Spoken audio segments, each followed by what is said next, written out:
welcome to this episode of Own the Journey, where we are interviewing amazing business people from around the world and bringing their wisdom to you. And today I have the privilege of speaking with Mr. Paul Dippell, who is the founder and former owner of Service Leadership. Paul, thanks for being here with us today. Privilege, Tom. Thank you very much. Yeah, absolutely.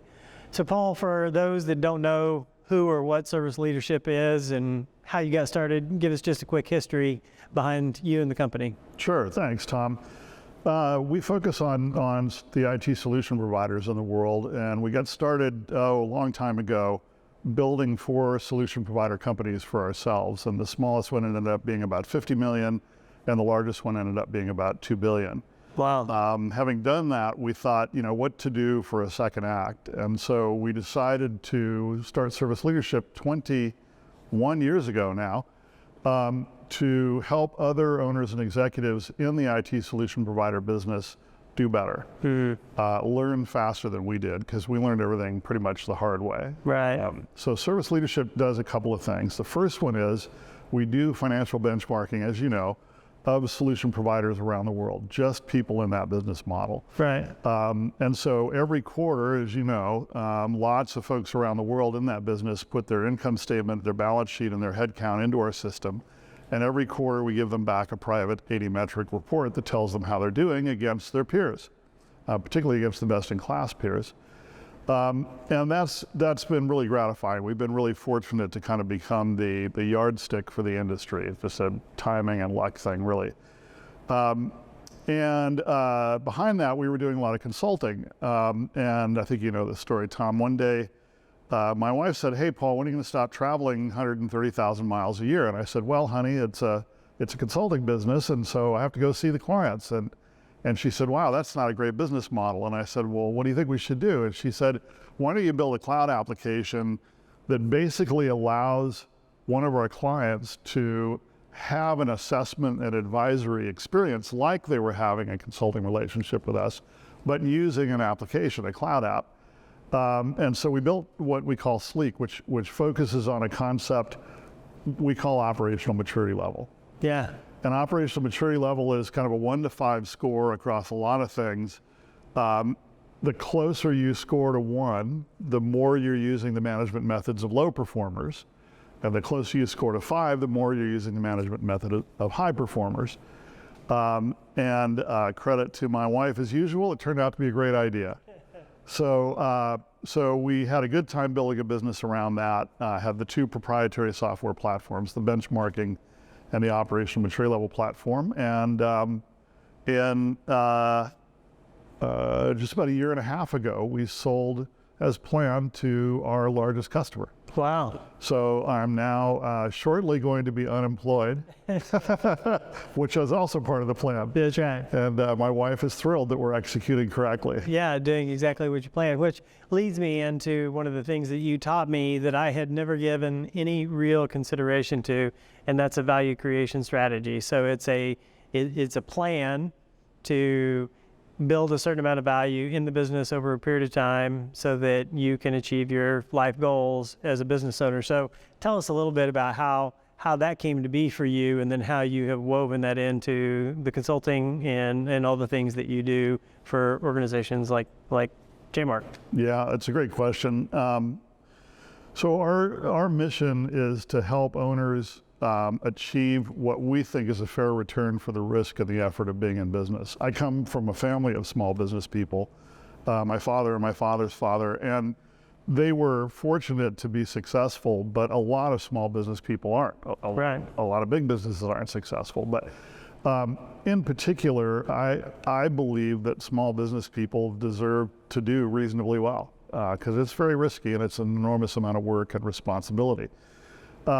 And so early on in our conversations with our clients, who are owners of businesses such as yourself, we found ourselves asking, okay, what's the goal? What are you trying to get to here, right? Well, I want to build a more profitable, bigger business. Okay, but how big and how soon? Which comes back to how much value do you want to create, right? Now, we don't have control over the multiples in the market at any given time, but we can target to build a certain value the step behind that is build the right amount of profit dollars at the right profit percentage, and then we'll let the market multiples kind of play out the way that they will. And the way we found, Tom, to help owners understand that best is basically to say this. If you talk to a financial planner, and we advise all owners, even if you only have no employees, just yourself, have a financial planner. And we say, look, a financial planner will typically tell you that if you hand them $1 million in investable cash, they will, in an average year, return about $40,000 to you after tax.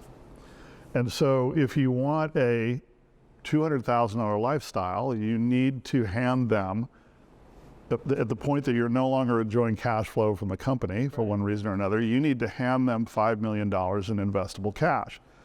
Okay, well today the capital gains tax is 20%, so you have to get $6 million for the business when you sell it to your children or your management team or your employees or a third party or whatever it may be. Oh, okay, well, so if I want a $200,000 lifestyle after I no longer have this business, whether it's 3 years from now or 30 years from now, I have to have $6 million in cash at work, which means probably I have to build a business worth $6 million. Yeah.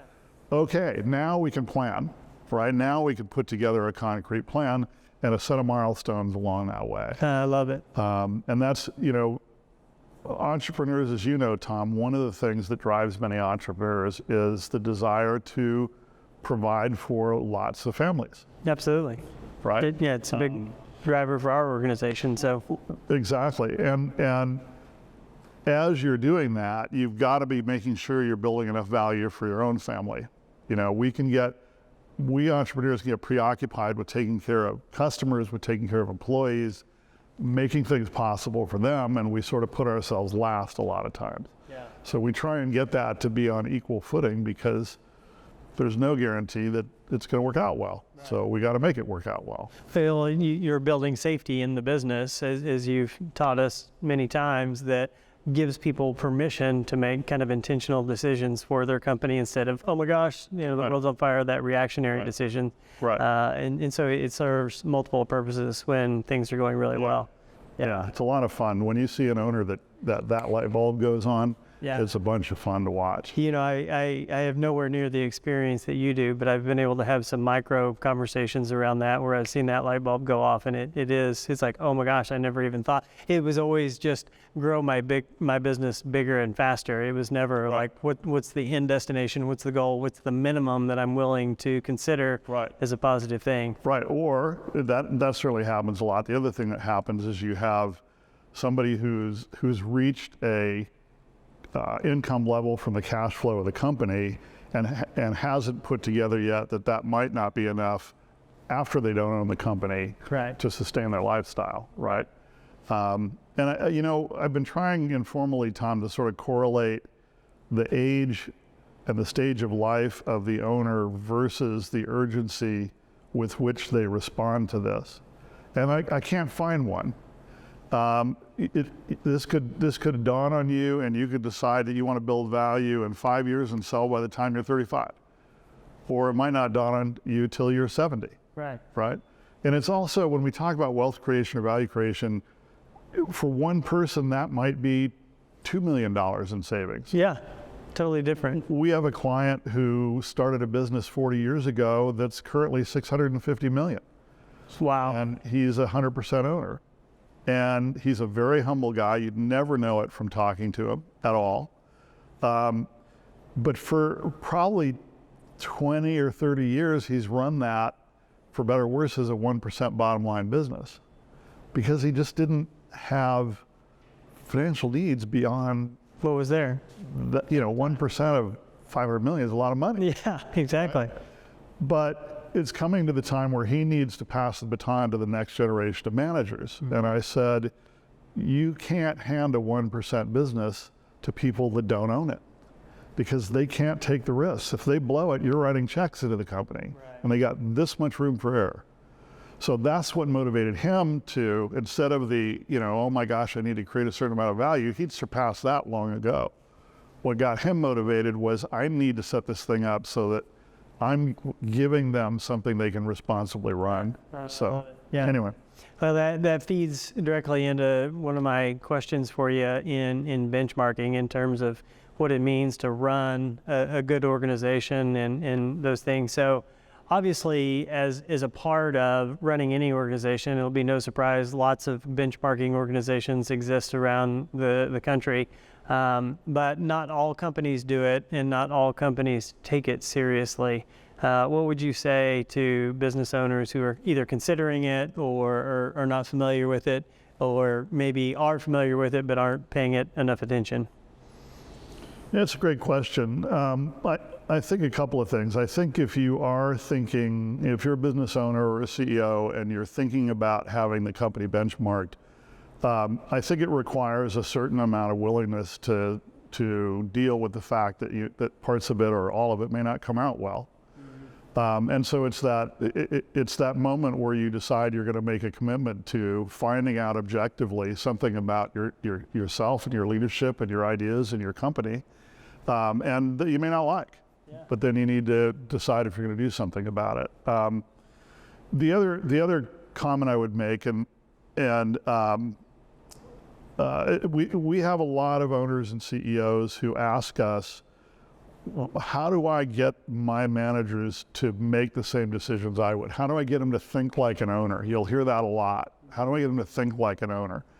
And yet you find out that many of them don't believe in sharing the income statement or the benchmarking results with the management team. And you can't really expect them to assimilate information they don't have and make decisions like you would. They don't know the consequences, and they don't know the context, right? So if you are interested in having your management team increase their operational maturity, if I may. Yeah, absolutely. Start helping them understand the income statement. And some owners go, well, I don't want them to know I'm losing money. I can understand that, but that is a practical fact. Yeah. I'd have to manage through that realization and lead through it, or get it a little bit profitable and then start revealing the results. Others say, well, I don't want them to know I'm making that much money. Well, okay, figure out with your tax guy how to make it look like you're not making that much money, you know. Yeah. But if you want them to act like senior managers, they got to have senior management level information, in my opinion. Yeah, totally agree with that. And I think one of the things that we love to share in our organization is that you have to fall in love with the truth even when you don't like it. And it's a little bit like what you're talking about. So when you're benchmarking, we've gotten our results back, and sometimes it's like, oh, it's depressing because we work so hard and we put energy and time into something and the results don't come out the way that we want or hope that they would, and then you learn and go from there. What do you think is, there's lots of organizations that do benchmarking. What are the characteristics of a company that does benchmarking that does it well versus a company maybe that's not so well that the business owners should consider when they're analyzing that? Sure. I'm not so sure well versus not well. I can tell you what I find more valuable, and it's probably not going to surprise you because it's the way we execute our service. But we're the quintessential industry experts. I mean, I don't know anything about any other industry that anybody would find useful. And so thankfully we know something about this industry.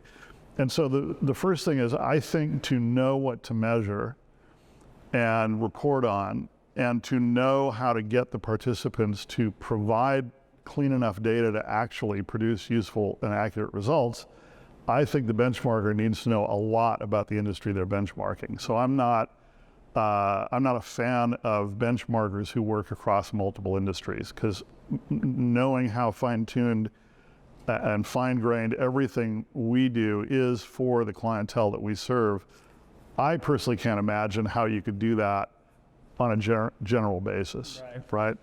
And I sit in board meetings where the CPA firms will bring some generalized benchmark to the table, and I guess they got to bring something, but it's not particularly relevant or accurate.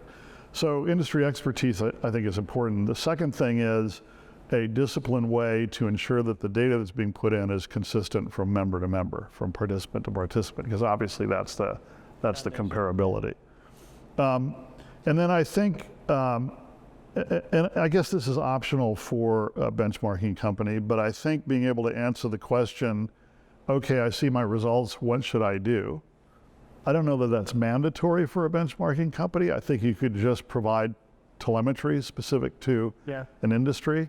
But I think an additional value a benchmarker could provide is, okay, what do I do? Yeah, which leads us into Sleek for you guys. I mean, it's a great segue. So when you think about what should I do, how did you establish, I mean, well, one, maybe just to back up a little bit, you talked a little bit, it's a cloud platform to teach people best practices and things like that. It's a way for them to go learn that, at their own pace, at their own scale. We utilize it readily. But what is it about those next steps? I mean, how does a company learn best practices? How do you decide what is going to go into those things? And how do you know if what they're providing you is truly going to lead to positive outcomes versus it's just somebody trying to talk their way through it? Wow, that's a great question. So in our case, the 4 companies that we built prior to Service Leadership were all IT solution provider companies, and the largest one at $2 billion had 40 geographies, 40 locations. So we had 40 general managers, 40 sales managers, 40 service managers. And when you have that many petri dishes, that many sets of talented teams, and you're benchmarking them financially, pretty soon the practices that actually work become really apparent. Right. Because the people that are doing really well are all pretty much doing the same thing. And unfortunately, the people that are not doing well find about 8,000 different ways to not do well. There are some common threads there, but as they learn to run the business better, they all converge on the same set of practices, pretty much. Right. And that's true anywhere. It's small market, big market, US, Europe. I mean, it really is true anywhere. And that's just because of the physics of this particular industry. And so that's where we learned it initially, and then we encoded all that into Sleek, and we continue to fine tune it based on the financial results that we see. So the best practices that are in that cloud app are actually empirically proven best practices, right? From the point of view of how you would know, I think what you need to do is decide that you're going to implement and measure, and then implement and measure, right? And I'll give you a parallel example. Lots of folks ask us, how much should I invest in marketing? How much should I invest in sales? Because those are harder things, at least in this industry, and I suspect in many, to measure the return on. At least in sales, you can see sales, right? But even then, it's a little bit squishy. And so our comment is at a very brief level. Our comment is, build your marketing plan, put the performance milestones in place for the outputs of great marketing, which is MQLs and SQLs, right? And then implement your plans, your practices, and if they start to produce the results that you're looking for along the timeline that you expected, you're doing it right, and it's probably a best practice, or at least it's a better practice. Right. But if you're making that investment and it's not producing anything, either it's not a best practice, or you're not executing it correctly, right? Yeah. And so that doesn't mean you should stop spending money on marketing. It just means you should stop spending money on that, at least until you figure it out, or reapply it to a different marketing tactic. So I think the answer to your question, Tom, is think it through, make sure you understand it, implement it as best you can, but set your expectations to what results you expect, so that when you implement it, you know whether or not it's succeeding. A lot of times people just sort of, I don't want to say mindlessly, but they go, did that best practice, did that, okay, well great, did you get the result, right? Did you actually get the outcome, right? And if you didn't, then either it's not a best practice or you didn't do it right. Right. So I hear a lot of trust but verify in there. So yeah, amen. Yeah. So well, I think that goes through to one of the things that's helped our organization as we've evaluated those things is when we talk about what is best in class, so, when things fall into that category, and for you, you have always defined that as the how and the traits that the top 25% of solution providers are providing. Could be in any business, though. It's comparing the traits, the behaviors, the activities that they're doing to operate in the top 25% versus the median versus the bottom 25% in that arena, which helps us to mature our way through to what you described earlier, the operational maturity level. And when we first learned about that from you years and years ago, it was just a totally new concept. Like, it's almost like we're in second grade and we're in third grade, and when do we get to junior high, and some of those kind of things. Talk to us a little bit about, not just in our industry, but overall, what the mindset of the entrepreneur, the business owner is, who's operating at that higher operational maturity level versus the median versus the low, and why it impacts even the people that you're willing to surround yourself with inside the business. Mm-hmm. Yeah, it's a good question. I can't speak a lot about other industries. I do for industries that I follow. Like I'm a car guy, so I enjoy sort of watching the to's and fro's of the car business. And the high performers, it appears to me, in that industry, do follow some of the same what we call operational maturity level traits in the IT industry. One of them is having a very clear definition of your target customer profile. Right? So exactly who are you producing this offering or this product for, and what are their needs, and how are you going to find them, and how are you going to have a conversation with them, right? Right. And I notice that top performers in other industries are good at that, right? And even myself as a customer of various things, if people come at me sort of generalistically, if you will, or generically, and whatever we're talking about I might buy or make use of is important to me, and especially if it's important and expensive and consequential, risky, right? I want to know it's for me. Right. I don't want to know if it's for somebody else. I want to know that you understand exactly what is at stake here for me, and what outcomes I'm looking for, what risks I have. And so if I look at top performing car companies, just to use that example, you look at them, they're very, very good at targeting the customer. And it could be an economy car customer or a mid-rank or some fantastic car, but they're very good at saying, this is exactly what we're doing. And at hitting that, determining what it is, hitting that mark, and then putting the marketing and sales together. So, in the IT solution provider business, if your focus is on applications, the most important thing is to understand the customer's business model. And the second most important thing is how big they are. In the IT infrastructure and support side of the business, both are still very important, but the most important thing is size. And that just has to do with what governance and control is required based on the different size of the customer. But then within that, what industry are they in, and what are the particular needs of that industry is also important. Right. So I certainly find in this business, the people that define their target customer profile most concisely and are most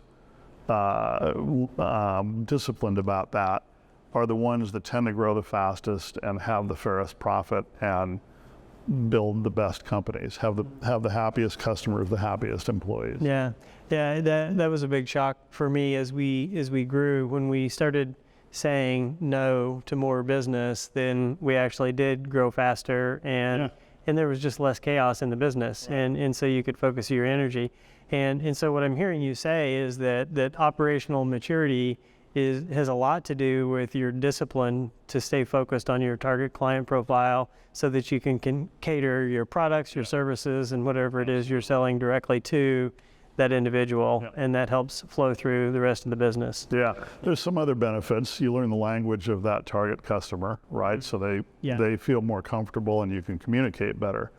And the other one is if you are, as you move along, you find that the referrals that you can get along that same industry, that same target customer profile, That's a much more productive referral stream than, I'm a law firm and you help me, but I referred you to a construction firm. Right. Not as compelling. Right. And then following, and I know you know this, following the alumni of one customer to another customer, typically in the same business. Works well. Yeah, that's great. And I think there's something about the leadership aspect of that. I mean, when our business was really small, we didn't say no to very many people ever. I mean, because we have a client who bootstrapped up like you did, and he said, we did go through the AFAB stage, anything for $1. Yeah. And look, you got to make payroll. Yeah. You got to eat. But that only goes a certain distance. Yeah. And then, like you say, it turns into chaos. Yeah, and you have to decide to shift gears and change your focus. And it takes courage. It's tough, but important for a business to grow as well. Yeah, and firing customers and all those fun things. Talk to us just a little bit about as you mature that and you identify your target customer profile more and more, which, by the way, you guys have trademarked because you're so focused on the target customer profile.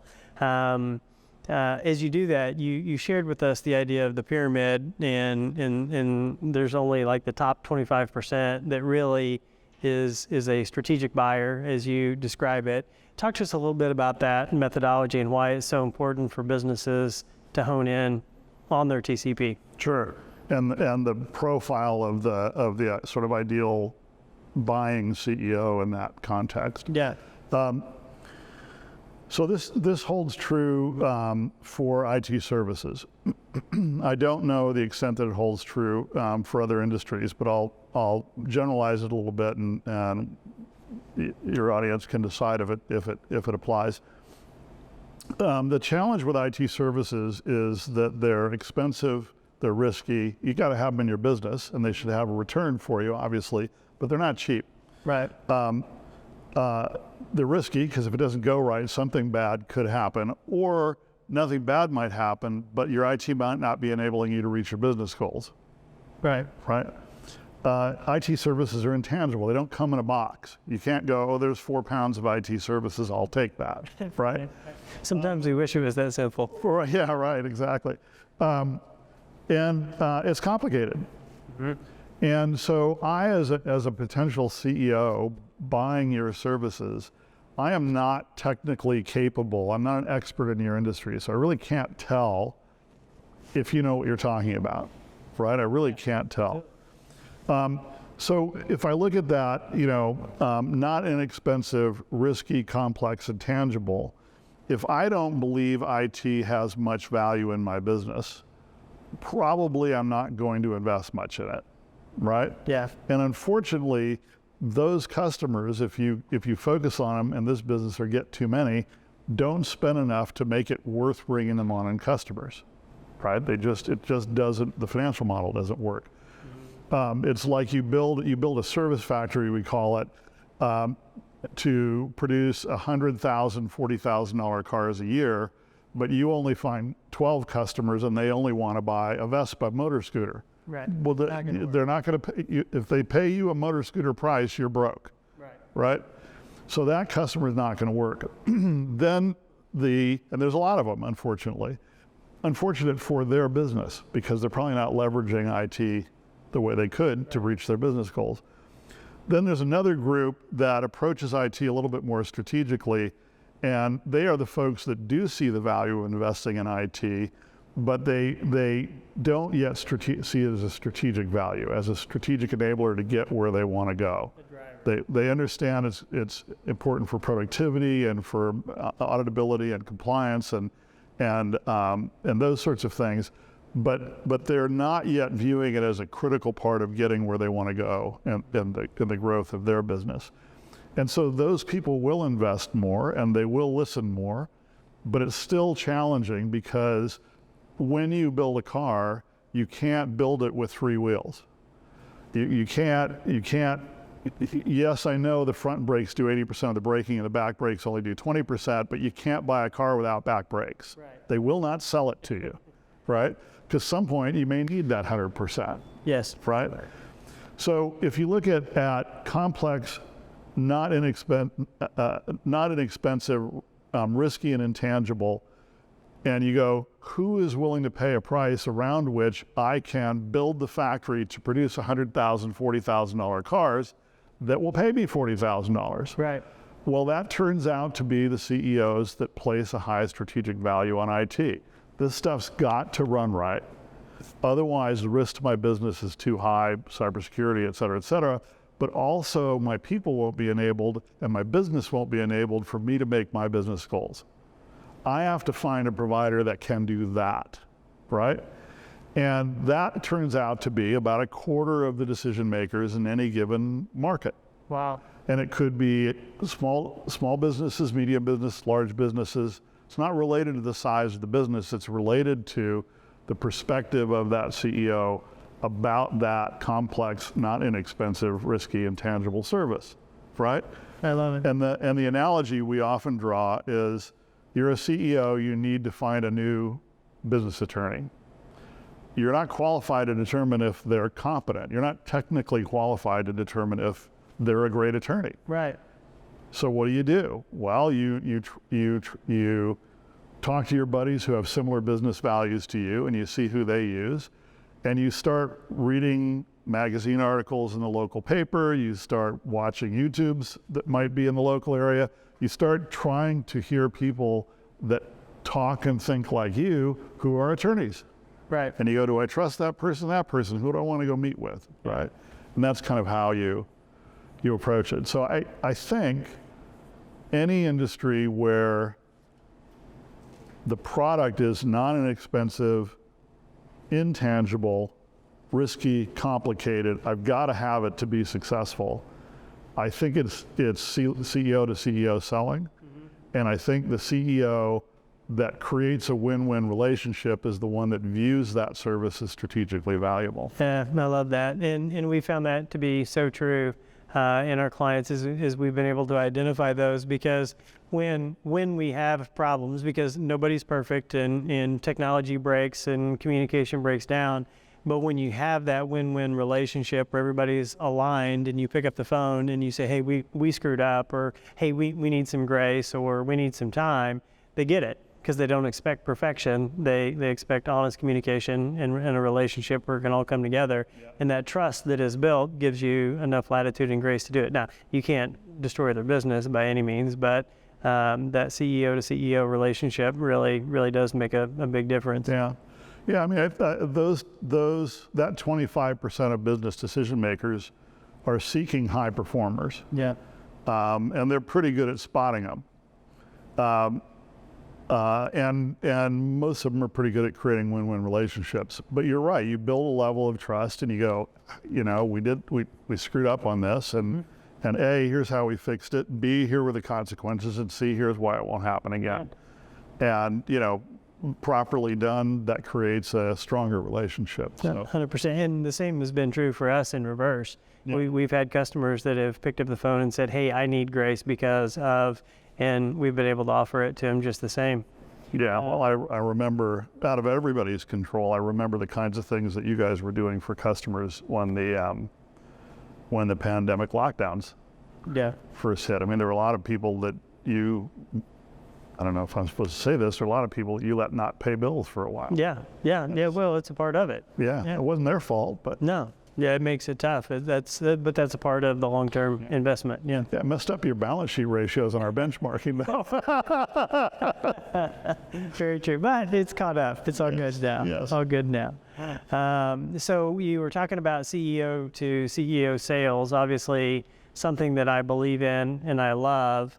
But it's full of both positives and negatives. I mean, it can be very good. It can accelerate the sales process, but it can also make it really hard to scale a business. So what have you found over the years about when a CEO should be involved in those things, when they should start to back out?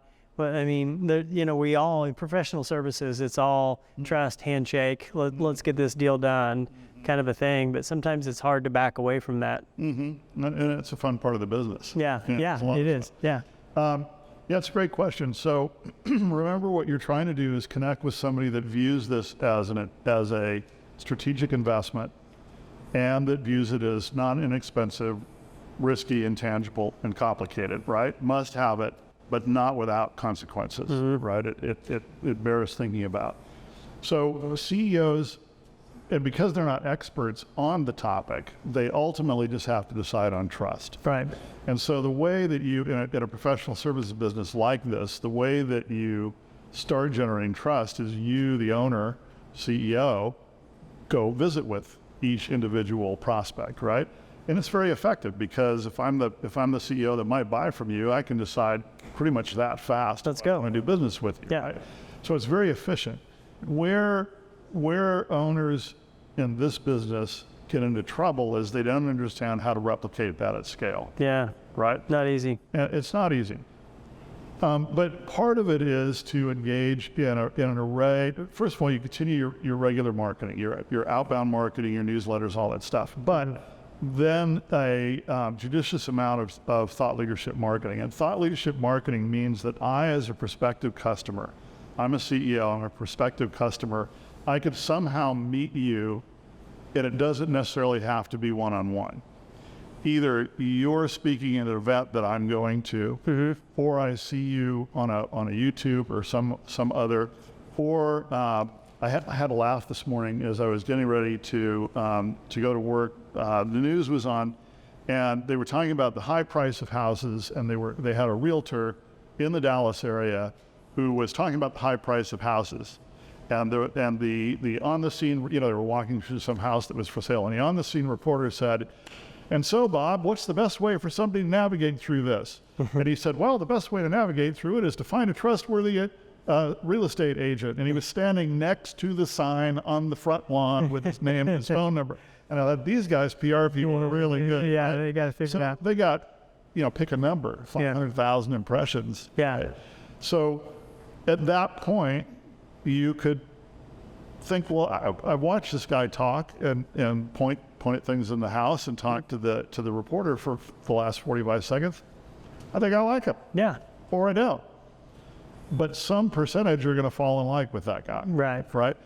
So ways to meet prospective CEO buyers where they can decide if they like your style, if you will, that are one-to-many and not necessarily live. Right? Could be an article, could be an interview, whatever it happens to be, is very effective. Then when your more traditional marketing and your sales team calls on that person, provided they have anxiety in this case about their IT continuing to meet their needs, they're going to go, yeah, I remember Tom Douglas, right? I remember that guy. Right. Done. Right? So you don't have to meet that person one-on-one.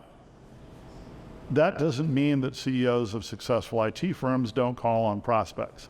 They absolutely do. No, yeah. They just only call on 3% of them. Right. 10% of them. Strategic. In the sales process. Very intentional. Yeah, or to train somebody or to bring a little liveliness to a particular geography where they're going, you can't sell this stuff. Yeah. Let's go. Yeah, I can show you. Yeah, it's a lot of fun. Yeah, I agree. It is.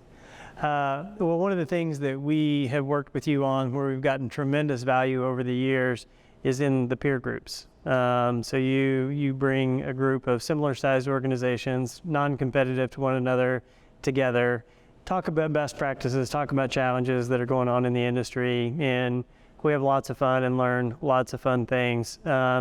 Just from your experiences, why do you think that that's so critical to for every business owner? They need to be involved in something like that to rub elbows with those that are fighting the fight.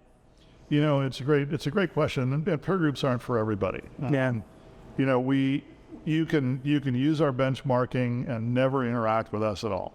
Or you can use our benchmarking and be in a peer group. You do it on your own, or in a peer group. But I think some people really appreciate the sort of group colleague experience.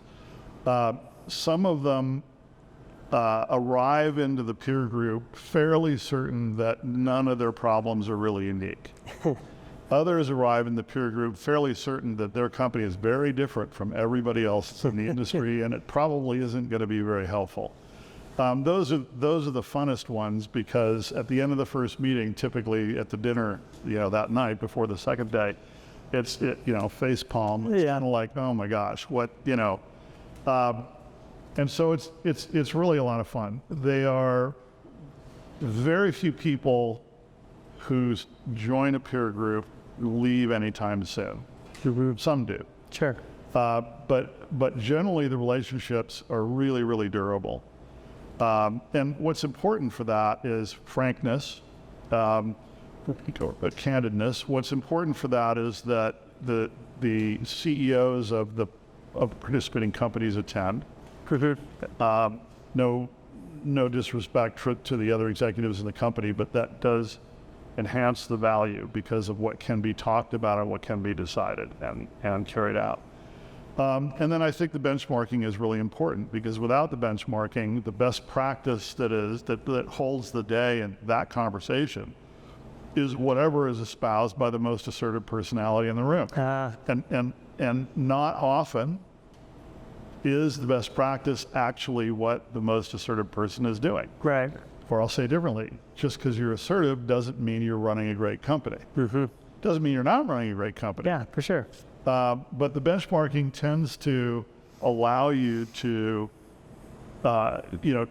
hey, Sue, the numbers say you're actually best in class. How do you do this? And why do you do it that way? And how did you navigate what these other folks are talking about? And it also kind of makes the conversation objective. Yeah. So I love it. They're a bunch of fun. Yeah.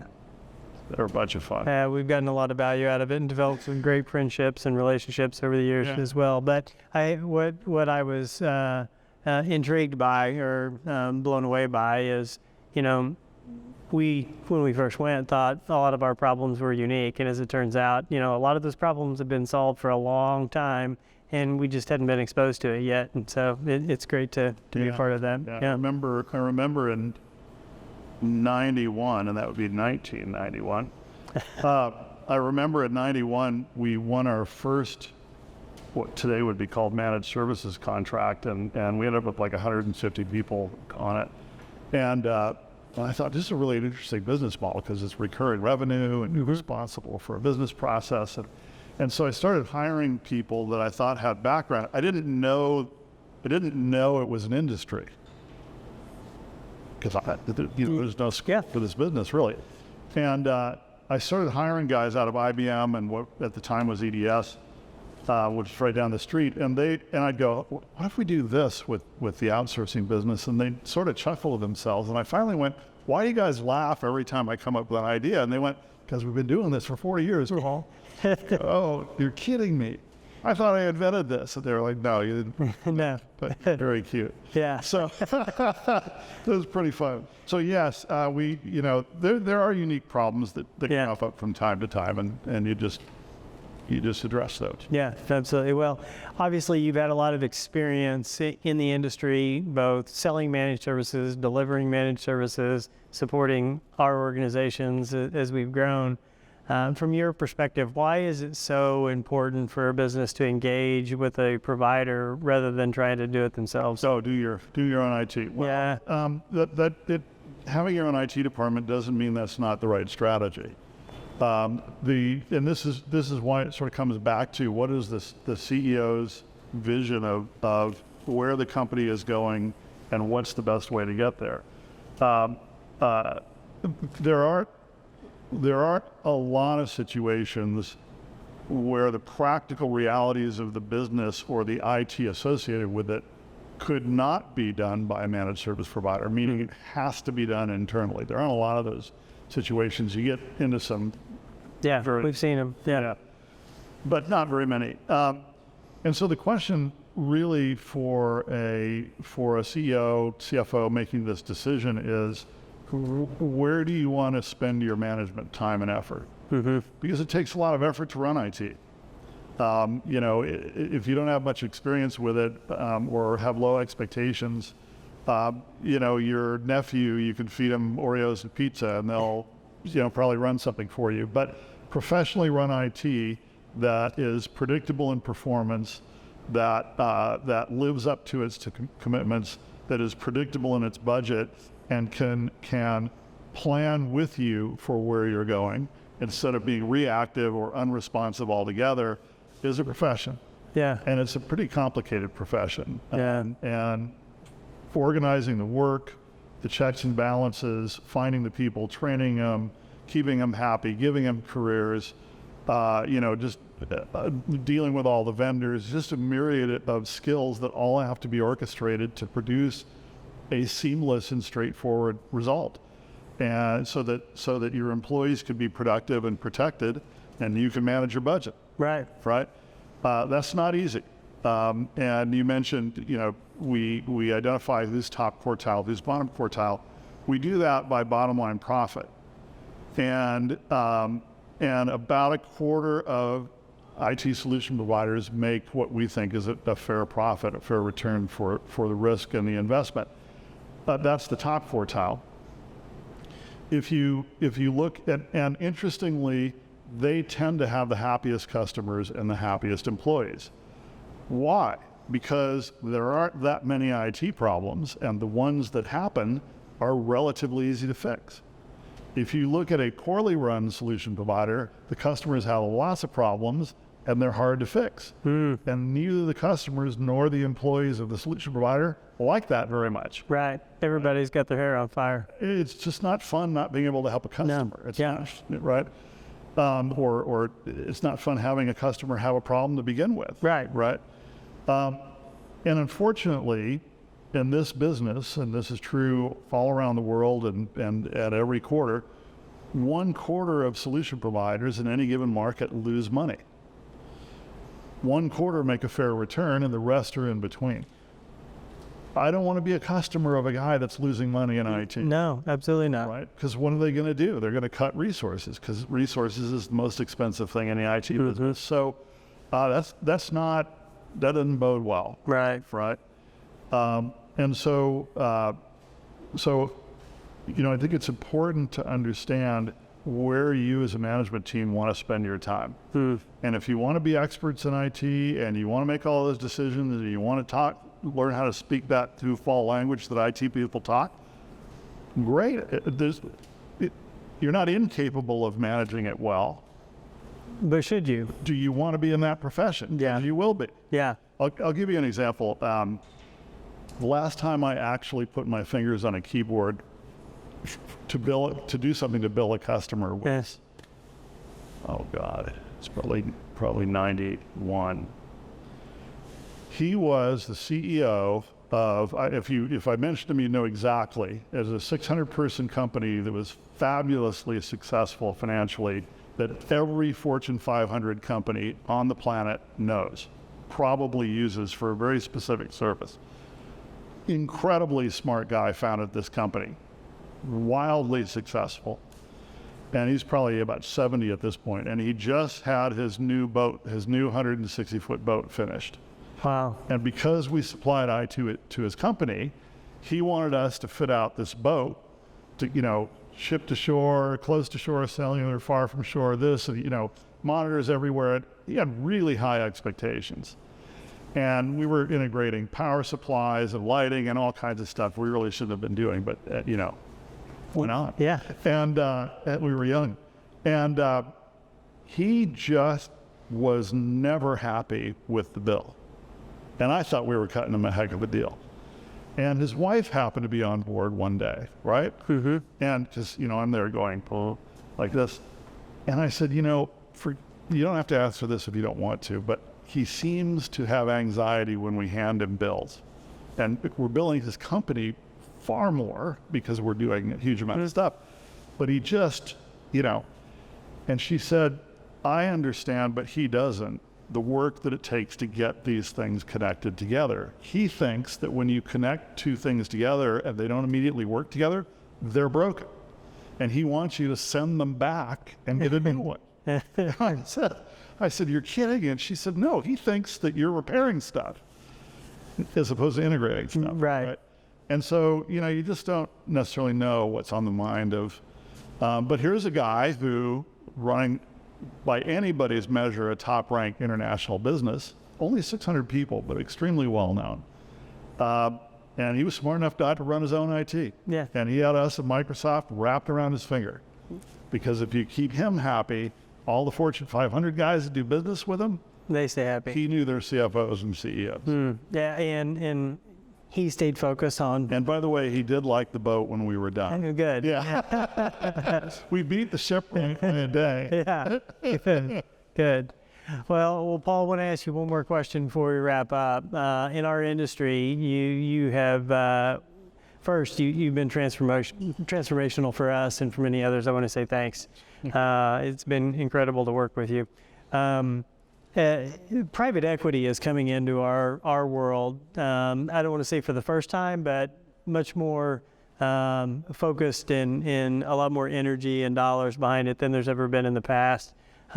What do you make of that? What do you think that, whether it's our industry or others, when private equity comes in, I think the playbook's fairly similar. Obviously there's nuances, but it's similar. What do we need to be prepared for? What do you think is coming in that arena? It's a good question. So this is my 40th year in the business. I think this is the third wave of private equity. I wasn't private equity backed initially, but I kind of came in when a first wave was coming in. Then there was another one in the mid 90s, and then this one. So it's the first one certainly for this kind of generation. First of all, I think it's a great thing. Okay. Every owner sooner or later needs to exit. As our friend Arlen Sorensen said, sooner or later we all exit. Yeah. He was speaking a little more esoterically, but it's true. And so whether you're going to sell it to your kids or you're going to sell it to your management team or your employees or a third party of some kind. And so having another potential buyer is a great thing. Mm-hmm. And by the way, having a whole pool of private equity people that are getting this business, potential buyers with money with an intention to buy. That's their job. Right. That's their business model. So that's a wonderful thing. And so it provides liquidity options that otherwise wouldn't exist. The second thing is, excuse me, they do bring what I would call increased business discipline typically to the industry by dint of bringing it to the companies that they buy.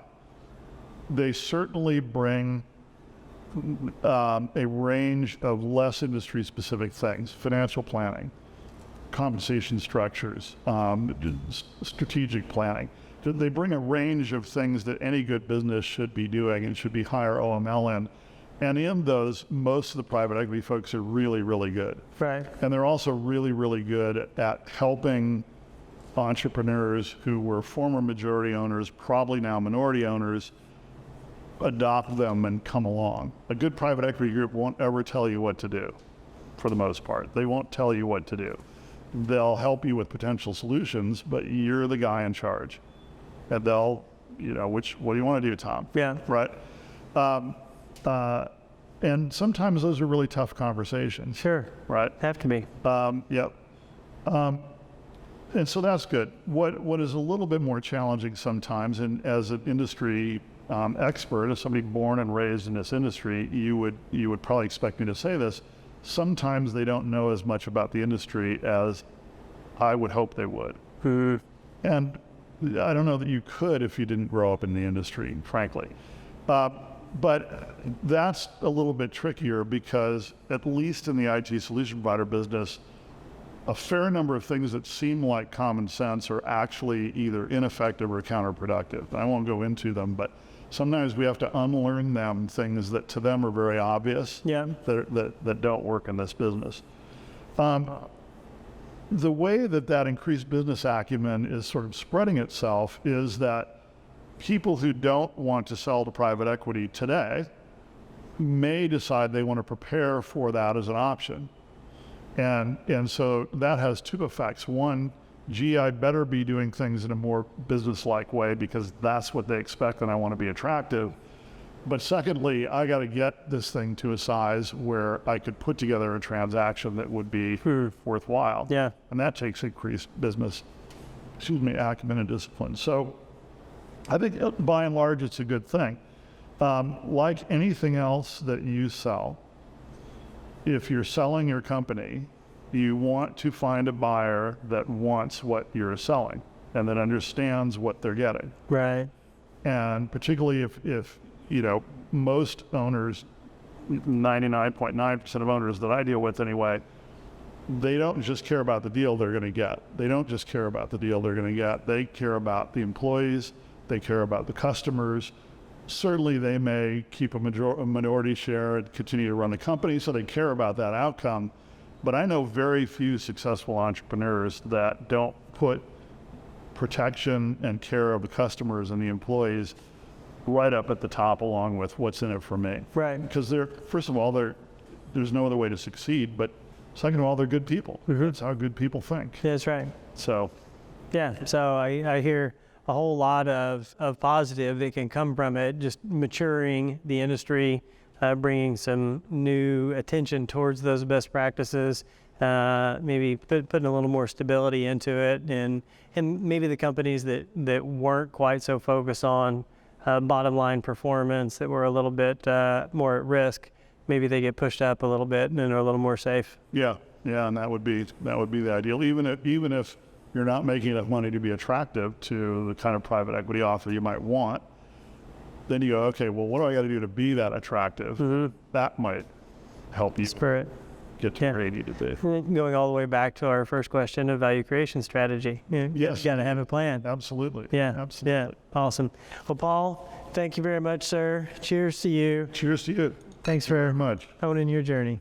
So, yeah, thank you. Thank you. It's a privilege to work with you. Thanks. Yeah. Thanks.